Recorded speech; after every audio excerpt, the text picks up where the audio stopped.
Hello, my people. It's good for you to know what is going on in this world. It's good for you to know what is going on in this world. A night of horror.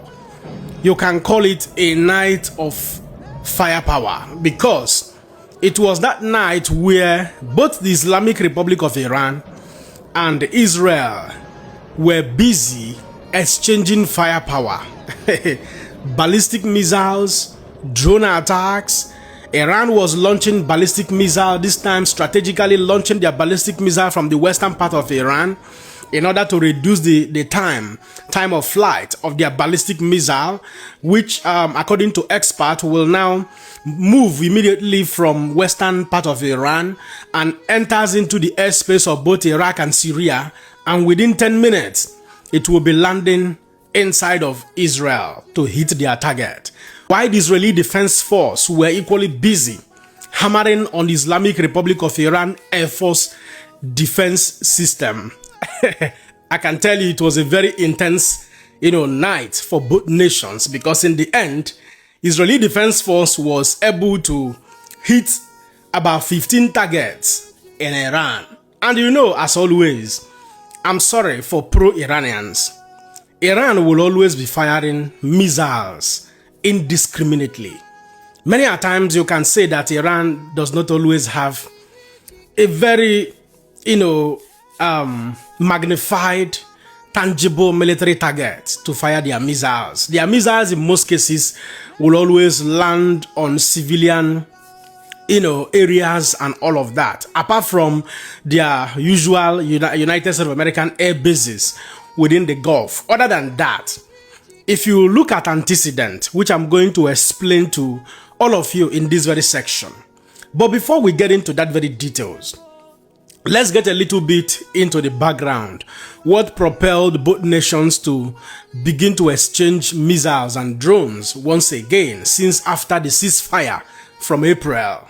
Well, the bottom line is this. It is ridiculous to say that we've gotten to the stage where the Islamic Republic of Iran, the IRGC, wants Hezbollah to be an untouchable asset to them, an untouchable proxy, the Hezbollah terrorist organization of Lebanon. They want Hezbollah to continue to fire missiles and drones against Israel, specifically at the northern part of Israel. And they don't want Israel to retaliate. They don't want Israel to do anything. They want Israel to just stay there and watch their nations, burn into ashes. Now, the Israeli Prime Minister in the last, 1 week made it very clear that if Hezbollah continue to launch strikes from Beirut and other parts of Lebanon, that Israeli Defense Force will not hesitate to carry out a counter-offensive down to Beirut. Unfortunately for the Hezbollah terrorist organization, not unfortunately, because we already know that this extremist does not reason like every one of us, they launched barrage of both drones and missiles attack down to the northern part of Israel. Don't forget that Israel has been in the southern part of Lebanon since a ceasefire was brokered between the Hezbollah and Israel. Israel maintained that they were not going to leave the southern part of Lebanon because that was the epicenter where these Hezbollah were launching, airstrikes against the Israelis in the northern part of Israel. So they wanted to maintain presence there to counter them to deter them from launching further attack. But that didn't stop them entirely. They continued to re-strategize, launch attack from different locations. So this time, after they had launched airstrikes down to Israel, the Israeli Defense Force and the Defense Minister, Mr. Katz, authorized the Israeli defense team to launch counter-offensive down to Beirut, precisely in a city called Dahir. And the Israeli Defense Force, as always, bombed their target in one of the buildings there. I think it's about a 7-story building. And then destroying, the intended Hezbollah target in that very region. A tunnel was also discovered, which was funded by the Islamic Republic of Iran, which this Hezbollah, operates from. They launch missiles and drones from that very tunnel. Israel is also decimating and destroying that very tunnel to make sure they do not have the capabilities any longer. Now, before Israel launched that very counter-offensive, The Iranian Revolutionary Guard Corps, the hardliners, had warned that if Israel launches any counter-offensive, any airstrike down to Beirut, that they are going to attack Israel direct. They were simply trying to protect their brothers, the Hezbollah, not Lebanon, because even the Lebanese president doesn't want Hezbollah to continue to operate in Lebanon. But unfortunately, their hands are tied because Iran poses a very big threat to all of these nations in the Gulf. You know, they use their oil money to sponsor all of these people and arm them accordingly to their own advantage. So when Israel now launched that counteroffensive, Iran made a public statement that they were going to retaliate that attack. They were going to attack Israel. That was in the last 48 hours, in the night of the last 48 hours. And indeed, they launched 4 different waves of ballistic missiles down to Israel. Now, instead of launching this ballistic missile attack, you know, from their usual launch sites or launch pad, they decided to launch this attack from the western part of Iran in order to cut the time of flight. So Israel air defense system was left with about 10 minutes to inform the Israelis by ringing the siren, the alarm, and then consequently intercepting this missile. You know, fortunately, as designed, the Israeli air defense system intercepted all the missiles that were launched by Islamic Republic of Iran, according to a report that was released by Israeli IDF, the Israeli Defense Force. Now, I think one of the missiles, from the information that is verifiable, after the interception was done, part of the debris, you know, fell towards a police station. We saw the video clip. Now, after that very attack, Donald Trump went on a call with Israeli Prime Minister, telling them not to attack. And later he said, even if you want to attack, give it 3 to 4 days. Then everybody was more like, okay, there won't be escalation. But a few hours later, Israeli Defense Force started launching their barrage of missiles attack. Earlier, we saw a video clip of Israeli fighter jets started moving from Israel down to, they were spotted in Iraqi airspace, and they were moving down to Iraq, getting ready for deployment. And when these aircraft fighter jets were spotted, explosions were, simultaneously being reported in Islamic Republic of Iran. And now here is the big deal, why I said Israel does not carry any strike for carrying sake. They don't strike unscrupulously. Israel doesn't strike unscrupulously or indiscriminately. They don't like to waste missiles. Israel had 15 targets that were struck within Iran. And part of the bigger, facilities that were struck in Iran was the major petrochemical industry in the Islamic Republic of Iran, located in the southwestern part of Iran, that is called Karun. Israel struck that very facility. In fact, even after that very attack, 24 hours later, fire was still burning in that facility. And aside that, Israel also targeted the Islamic Republic of Iran's Air Force defense systems, and they shared the footages of that very strike, that very attack. This is why I told you people from the introduction that Iran is not strategic. Iran is just fighting to defend themselves. They don't have strategy, if you ask me. And Iran, as a matter of fact, does not have an air force. Some of their remaining fighter jets, according to one of their spokespersons, their foreign minister, have been sent to the underground, tunnel or bunkers. I don't know what the fighter jet is doing in underground bunker. Fighter jets are supposed to be deployed for fighting, but I know why. If there is any left, truly, they don't want the United States of American Forces or Israeli Air Force to destroy them, because Israel strategically does not like wasting missiles. If you look at the antecedent from the beginning of the war, Israel, the first day, on the 28th day of February, the first stroke in the land of Iran, took away their supreme leader, Ayatollah, Mr. Ali. And since then, senior commanders of IRGC were being eliminated one after another. Talk about the Ali Larijani. Talk There are so many of them. The same thing they did to the Hamas leadership. But ever since then, Iran has not succeeded in eliminating even one leadership in the Israeli defense force. They have not succeeded in eliminating not even one leadership, not even one soldier, one commander. They have not. And that tells you the difference between our and original. That tells you the difference between Akolako and original.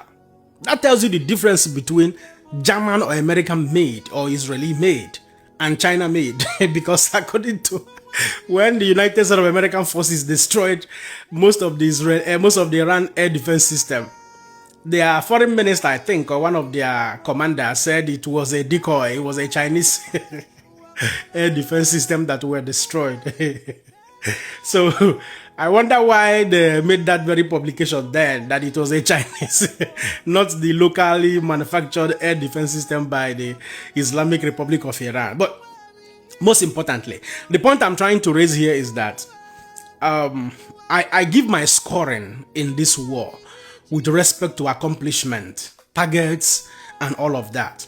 So I'm not a warmonger. This war does not give me any joy, but I try to look at details more effectively than many of you. Iran continues to fight by leverage. The leverage they are fighting with is not having a direct combatant with the United States of American forces that are domiciled now in the Gulf. Because whether you like it or not, the American Marines, the Ranger team, the Elite, they are all there around the Strait of Hormuz with their warplanes, with their fighter jets, with their aircraft carriers and the missile-guided destroyers. But Iran does not have capacity to launch any attack that can destroy any of their facility down there at the Strait of Hormuz. They don't have it. They don't have the Air Force. They don't have the Navy. So what they will always resort to is attacking the United States of American air bases within the region, or by raining havoc at the Strait of Hormuz, attacking commercial vessels that does not have any weapon with them to respond to the attacks. So, but I'm here to say something. So this is the background of what caused the exchange of missiles between Islamic Republic of Iran and Israel. So after Israel retaliated that very attack, there was a combined response again from Houthis of Yemen. And Houthis, another terrorist organization, and the Islamic Republic of Iran, they also responded again with another counter-attack to Israel. So, but Donald Trump intervened and told the Israeli Prime Minister that they should calm down. Let's strike a deal first with the Islamic Republic of Iran. Let's pursue the deal. Let's try to get this deal, signed off. And so I think the Israeli Prime Minister, listened to Trump at this material time. But later made a publication that the position of Israel has not changed. That if for any reason that Iran launches any attack against Israel again, that they will continue to respond accordingly, that they have every right to defend themselves. And that meanwhile, they are continuing to expand their counter-offensive, their operation, their military action in Lebanon. Because Benjamin Netanyahu is determined to destroy Hezbollah completely this time, such that Hezbollah will no longer be a threat to Israel, especially in the northern part of Israel. So that is the background of the entire situation. At the moment after Iran launched the second wave of attack, they paused, they stopped. They claim they have been able to meet up with their targets, and they stopped. When they launched the very first wave of attack before Israel retaliated, we saw video clips where the citizens of the Islamic Republic were rejoicing. We also saw another video clip where the Hezbollah supporters were rejoicing, celebrating in Lebanon. Little did they know that Israel was going to retaliate that very attack. So when Israel retaliated, I was waiting to see another video clip of celebration, but we didn't see any. I'm pretty sure that everybody would have gone inside their houses or maybe gone under a bomb shelter, because Israel does not strike or waste missiles. Their strike is always on target. So, but I'll be ending this section by saying this. I know that Iran is playing a very long game. But one thing will happen. If Iran does not have a deal signed off with the United States of America from now till United States of America finish celebrating their 250th year anniversary. And finally, the midterm election comes by November and come and gone. And probably, by God's grace, a Republican wins back to back the seats in the Senate, and the House of Representatives. Then, Iran should be prepared for another full-blown war. Yes, because Donald Trump will come back with a full-blown war. This time, it will be very messy. Yes. The only thing I can assure you, just go and bookmark this video, that Iran is going to do by them, because they will be overwhelmed. So, as soon as they get overwhelmed, the next thing they will do is to resort to another leverage. Another leverage would be either to go to the Strait of Hormuz now and begin to cut communication cables, satellite cables that were laid down underwater. That is the next thing they would do to cause more trouble to the global community.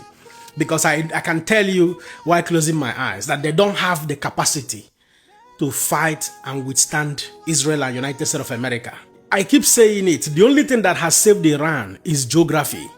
The geographical location of that country, where it is located, that gave them, that very rocky, mountainous area, that gave them the leverage of building so many bunkers, so many underground bunkers and tunnels under the rock, and then building, heaping heavy, pile up of granites on top of those bunkers. That is the only saving grace they have. It's not as if that because they are IRGC members or hardliners, that they have the military strength or the military capacity. No, they don't have it. This is what has saved them.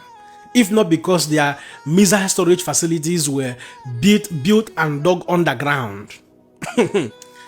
Israel and United States of America would have destroyed all their pile-up of their stockpiles of weapons long time ago, 100%. It would have been decimated 100%. And they would have been very close to surrender. Go and fact check what I'm telling you. That is the only thing that has saved Iran. Yes, Israel and the United States of America may not even need to have ground troops to decapitate them 100% effectively, if not because of geography. And it is also that geography that is giving them the leverage now to use Strait of Hormuz as a point of contact to choke the entire global economy. So, but we will see how all of these things will play out if there is no deal from now till end of November, when the United States of American midterm election must have come and gone, because these are some of the political pressure that is pushing Donald Trump towards making a deal so that the USA can exit this very war. I hope that a deal is struck at the end of the day, and I hope that Iran learns to live at peace with their neighbors instead of causing more problem for the Gulf nation, because it is, I'm not the one saying it. The Gulf nations have said it. United Arab Emirates already said it. Saudi Arabia, Qatar, they've already said it. That Iran poses a threat to the peaceful coexistence of their brothers in the Gulf. That the Iran wants to be the Hitler of the Middle East. The Hitler of Germany. I don't want to dive into that story. So, but ultimately, like I said, I hope that a deal is struck at the end of the day, that peace returns, that people may go back to their daily businesses. But most importantly, that Iran someday is liberated. This latest airstrike from Israeli Defense Force now claimed that this Ahmad Vahidi, one of the hardliners of IRGC that is currently, interfering in the negotiation. News has it that he is one of the hardliners now stalling the negotiation between the United States of America and Iran. Negotiators will say one thing, when they come back, the man will say a different thing, a different thing entirely. News has it that one of the Israeli Defense Force strike at one of the military facilities, targeted him. So we are waiting for further confirmation whether he has been eliminated or not. Although some sources are saying that he was not entirely targeted by the Israeli Defense Force, that if he was entirely targeted, that he would have been taken out. That what happened was that it was a coincidence, that he was probably there in that facility before Israel rained their airstrike in that facility. That if he was the sole target, that Israel would have taken him down, that Israel does not mistake, whenever they are after you. Mossad, the Israeli intelligence and the Israeli Defense Force.